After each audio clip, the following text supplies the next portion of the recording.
चाहती हो तुम्हारी सांसें ऐसे ही चलती रहे तो सबके सामने हाथ जोड़ के मुझसे माफी मांगो।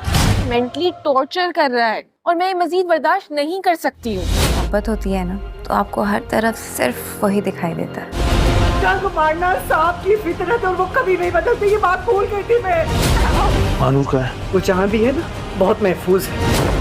हर चीज का इजहार क्या जरूरी होता है? मोहब्बत में अगर इजहार ना करो तो मोहब्बत नाराज हो जाती है। रोज नए मुहिम में निकलता है मेरी इज्जत और जान की धज्जियां उड़ाने के लिए। आप अकेले नहीं होते, वो आपके साथ होता है। ड्रामा सीरियल जद की कहानी इस वक्त एक नहायत संजीदा मोड़ पर पहुंच चुकी है।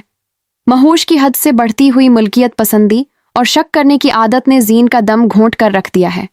जीन, जो कभी महोश से मोहब्बत करता था, अब उसकी इन्हीं हरकतों की वजह से शदीद ज़हनी कोफत और तनाव का शिकार है। दोनों के दरमियान बढ़ती हुई ये दोरियां एक ऐसी खलीज पैदा कर रही हैं जिसे भरना अब नामुमकिन नजर आता है।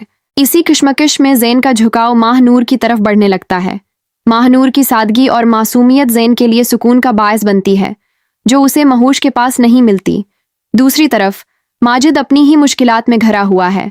इकरम सीट के कर्जे की तलवार उसके सर पर लटक रही है और इस दबाव में वो माहनूर के राज अगलवाने के लिए किसी भी हद तक जाने को तैयार है।